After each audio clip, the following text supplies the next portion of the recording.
अस्सलाम वालेकुम। आज हम बात करेंगे तुम्हारे हुस्न के नाम के 6 एपिसोड के बारे में। तो वीडियो शुरू करने से पहले हमारे चैनल को सब्सक्राइब कर लीजिए अगर अभी तक आपने नहीं किया। यहाँ पर आतिफ के घर वाले आ जाते हैं सलमा के घर से और उसके अब्बू ने साफ मना कर दिया होता है। तभी उसकी अम्मी कहती है कि मैंने तो पहले ही कहा था इनके घर जाने का कोई फ़ायदा नहीं, किस तरह इन्होंने बात बदल दी कि अभी हम पढ़ा रहे हैं। उसके अब्बू भी यही कहते हैं कि हमने तो कहा था पढ़ाई बाद में भी होती रहेगी, लेकिन क्या कर सकते हैं। जब आतिफ को ये बात पता लगती है तो वो अपनी अम्मी को कहता है कि वो लोग रिश्ता क्यों नहीं करवाना चाह रहे। तो वो कहती है कि पता नहीं बेटी की पढ़ाई का कह रहे हैं। तो कहता है कोई बात नहीं, मैं इंतज़ार कर लूँगा, लेकिन शादी करूँगा तो सिर्फ सलमा से ही करूँगा।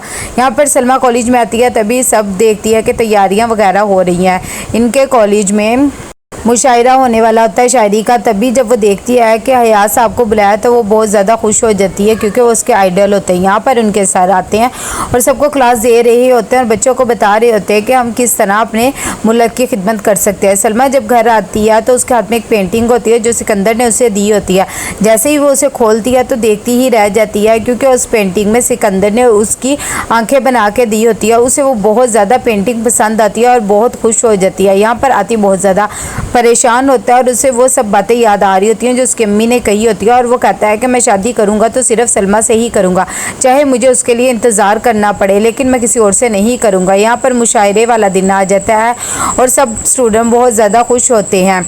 तभी इनके सर उड़ते हैं और वो इन्हें अच्छी अच्छी बातें और नज़में वगैरह सुनाते हैं। इसी दौरान वो इनका इंट्रोडक्शन सिकंदर से भी करवाते हैं और कहते हैं कि ये जो नज़म तुम्हारे हुस्न के नाम है ये इसी की लिखी हुई है। जब सलमा को ये बात पता लगती है तो वो हैरान और परेशान हो जाती है और उसकी दोस्त मुनज़्ज़ा भी बहुत ज़्यादा खुश हो जाती कि क्या ये वही है। तभी सिकंदर भी वो नज़म सुनाता है और सबकी वाहवाही लेता है, जिसे देखकर सलमा बहुत ज़्यादा खुश हो जाती है। मुशायरे के बाद वो सिकंदर के पास जाती है और कहती है कि मुझे तो पता ही नहीं था कि तुम इतने ज़्यादा काबिल हो, तुम्हें और क्या कुछ आता है। तभी सिकंदर कहता है आता तो बहुत कुछ है, लेकिन क्या करूं, बस पैसा नहीं कमा सकता। तब सलमा कह देती है ऐसी भी बात नहीं है, हर चीज़ पैसा ही नहीं होता, तुम में बहुत ज़्यादा टैलेंट है और इंशाल्लाह तुम एक दिन बहुत ज़्यादा कामयाब होगे। तो सिकंदर कहता है देखते हैं। यहाँ पर सलमा जब घर आ जाती है तो बुआ उसके कपड़े वगैरह तय कर रही होती है। तभी सलमा को याद आता है कि उसने पेंटिंग वहाँ पर रखी है, तो वो बुआ को भेज देती है कि मैं कपड़े खुद ही रख लूँगी। यहाँ पर सिकंदर की माँ सिकंदर का ख़त पढ़वाने के लिए मोहल्ले के लड़के को बुलाया होता है, जो कि उसका ख़त बताता है कि वो आपकी तबीयत वगैरह पूछ रहा है। अगर तबीयत ठीक नहीं होती तो सिकंदर कह रहा है मैं तुम्हें लाहौर ले जाऊँगा और मैं यहाँ पर बहुत ज़्यादा खुश हूँ, मुझे किसी भी चीज़ की तमन्ना नहीं और मेरे उस्ताद भी बहुत ज़्यादा खुश है। सलमा और सिकंदर सब पेंटिंग वगैरह कर रहे होते हैं। तभी सिकंदर कहता है कि आपने मुझे बताया नहीं कि आपको पेंटिंग कैसी लगी। तो सलमा दिल ही दिल में शर्माने लग जाती है और कहती है कि अच्छी थी। तो वो कह देता है कि अब आपका मुआवजा पूरा हो गया, लेकिन सलमा कहती है कि नहीं, मुआवजा तो अभी पूरा नहीं हुआ। तो वो कह देता है कि किस तरह होगा। तो कहती है कि मुझे अपनी गज़ल मेरे नाम कर दें। तो वो कहता है वो तो पहले ही आपके ही लिए थी, इसमें नाम करने की क्या ज़रूरत है। जब सलमा को ये बात पता लगती है तो वो बहुत ज़्यादा खुश हो जाती है, क्योंकि उसे वो गज़ल बहुत पसंद आई होती है। यहाँ पर वो घर में मुनीज़ा को लेकर आती है और उसे कहती है मैं तुम्हें कुछ दिखाना चाहती हूँ। तभी वो सिकंदर की बनाई हुई पेंटिंग उसे दिखाती है और कहती है ये उसने मेरे लिए बनाई है और बहुत ज़्यादा खुश होती है। जब मुनीज़ा ये बात देखती है तो वो भी बहुत हैरान हो जाती है और कहती है ये तो बहुत ही छुपा रुस्तम लिख रहा, मैं तो इसे बहुत सीधा साधा समझती थी, लेकिन ये तो बहुत ही शायराना निकला। इतनी देर में सलमा का भाई आ जाता है और कहता है कि अम्मी ने आपको बुलाया और ताकीद किया कि मैं आपको साथ ही लेकर आऊँ। तभी वो पूछती है कि क्यों, क्या हुआ। तो बताता है कि रशीद साहब आए हैं। जब उसे ये पता लगता है तो उसका मूड बहुत ज़्यादा ख़राब हो जाता है, लेकिन मुनीज़ा के कहने पर वो सबके साथ चली जाती है। बजाय इसके कि सलमा बैठती है आतिफ के पास, मुनीज़ा जाकर बैठ जाती है और सलमा पीछे होकर बैठ जाती है। जब ये बात सब देखती हैं तो वो इग्नोर कर देती है। यहाँ पर मुनीज़ा आतिफ की बहुत ज़्यादा तारीफ़ करती है और उसे कहती है कि कभी कॉलेज चक्कर लगा लेना। और ये बातें करते देख के सलमा की माँ को बहुत ज़्यादा गुस्सा आ रहा होता है कि ये इसके पास बैठी हुई है और सलमा इतनी दूर बैठी हुई। इशारे से उसे कहती है कि उठो और उनके पास जाके बैठो। सलमा अपनी अम्मी के कहने पर उठ के जाती है और आतिफ के पास जाके बैठ जाती है और उससे बस हेलो हाय ही करती है। तभी आतिफ कहता है कि मुझे पता लगा कि आपको गाने का भी शौक़ है, कभी अपना गाना सुना दें। तो सलमा कहती मैं हर किसी को अपना गाना नहीं सुनाती और ना ही मुझे शौक़ है। उसे थोड़ा थोड़ा गुस्सा भी आता है और वो उठ के वहाँ से चली जाती है और मुनीज़ा को कहती है कि इन्हें कंपनी दो। मुनीज़ा तो वैसे भी उसके साथ बहुत ज़्यादा खुश होती है। यहाँ पर शाम हो जाती है और सलमा खुद मैगज़ीन पढ़ी होती है और साथ ही अपने भाई को भी पढ़ा रही होती है। इसी दौरान उसकी अम्मी आ जाती है और वो बहुत ज़्यादा गुस्से में होती है और उसे कहती है कि आज तुमने क्या हरकत करी। तब सलमा कहती है मैंने ऐसा क्या किया।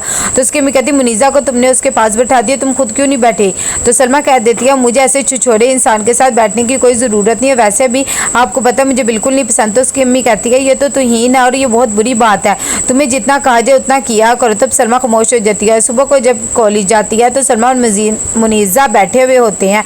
तभी वो मुनीज़ा से पूछती है कि अब किस चीज़ का कंपटीशन हो रहा है। तो वो कह देती है कि मौसीकी का है, तुम बताओ तुम कौन सा गाना गाओगी। इतनी देर में सलमा अपना गाना सुना रही होती है कि सिकंदर भी वहाँ आ जाता है उसके गाने की आवाज़ सुनकर और उसे बहुत ज़्यादा अच्छा लगता है। अभी वो गाना सुन ही रहे होते हैं कि आतिफ भी आ जाता है और वो देखता है कि सलमा गाना गा रही होती है और मुनीज़ा और सिकंदर बैठ कर सुन रहे होते हैं और सिकंदर बहुत ज़्यादा दिलचस्पी ले रहा होता है। ये बात पर उसे बहुत ज़्यादा गुस्सा आता है और सलमा के पास आता है और कहता है कि आपने हमें तो गाना नहीं सुना और यहाँ बैठी सबको सुना रही हूँ, मुझे तुमसे कोई बात करनी है। तब सलमा कह देती है कि मैंने नहीं करनी। तो उसका हाथ पकड़ लेता है जिस पर सलमा को बहुत ज़्यादा गुस्सा आता है और वो कहती है कि मेरा हाथ छोड़ो और आज के बाद मेरे से बात करनी है तो मेरे घर आना, कॉलेज नहीं आना। सिकंदर को भी बहुत ज़्यादा बुरा लगता है और इन दोनों की बहस भी हो जाती है। तभी जब आतिफ चला जाता है तो सलमा सिकंदर को कहती है कि तुम्हें उसके साथ बहस नहीं करनी चाहिए थी, पहले भी तुम्हें पता है कि उसकी वजह से तुम्हें कॉलेज से निकाला जा रहा था, मैं कितनी दफ़ा तुम्हें बचाऊंगी, बार बार मैं तुम्हारा फ़ाइन वगैरह पे नहीं कर सकती। तभी सिकंदर कहता है अच्छा ठीक है, लेकिन उससे कहो कि अपनी हद में रहे, अगर बात करनी है तो आपसे वहाँ ही करे, मुझे अच्छा नहीं लगता कोई आपको हाथ लगाए। जब सलमा घर जाती है तो बहुत ज़्यादा गुस्से में होती है और अपनी अम्मी को कहती है कि आज हद हो गई है, आज आतिफ मेरे कॉलेज में आया था और कह रहा था कि मुझसे बात करनी है और उसने मेरा हाथ तक पकड़ लिया, उसे क्या हक बनता है कि वो मेरा बाजू पकड़े और मुझे इस तरह बात करें। तब उसकी अम्मी को भी हैरानगी होती है और वो कहती है कि शायद उसने कोई बात ही करनी होगी इसलिए आया होगा।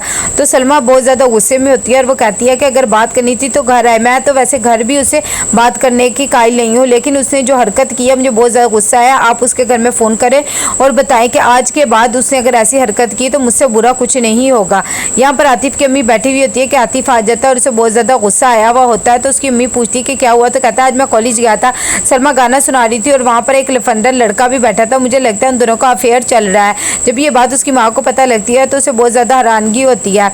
तब वो कहता है कि इसीलिए शायद वो शादी से इनकार कर रहे हैं। तो उसकी माँ कहती चलो शुक्र है हमें पहले ही पता लग गया, अगर बाद में पता लगता तो बहुत ज़्यादा मसला हो जाना था। वैसे भी मैं इस हक में हूँ ही नहीं कि लड़कियाँ लड़कों के साथ पढ़ें। लेकिन आतिफ कह देता है कि मैं ये बात सिर्फ आपसे कर रहा हूँ, लेकिन मैंने ये हरगिज़ नहीं कहा कि मैं शादी उससे नहीं करूँगा, मैं शादी करूँगा तो सिर्फ सलमा से ही करूँगा और किसी से नहीं करूँगा। जब ये बात उसकी माँ को पता लगती है तो उसे बहुत ज़्यादा तजस्सुस होता है। आतिफ ये बात कह के चला जाता है कि मैं शादी सिर्फ उसी से करूँगा और उसकी माँ सोच में पड़ जाती है कि ये इतनी करैक्टरलेस लड़की है फिर भी ये इससे शादी करना क्यों चाहता है। तो आतिफ कहता है ये मेरा जुनून है। तो कैसा लगा आपको ये एपिसोड, लाइक कमेंट शेयर करके लाजमी बताइएगा। अल्लाह हाफिज़।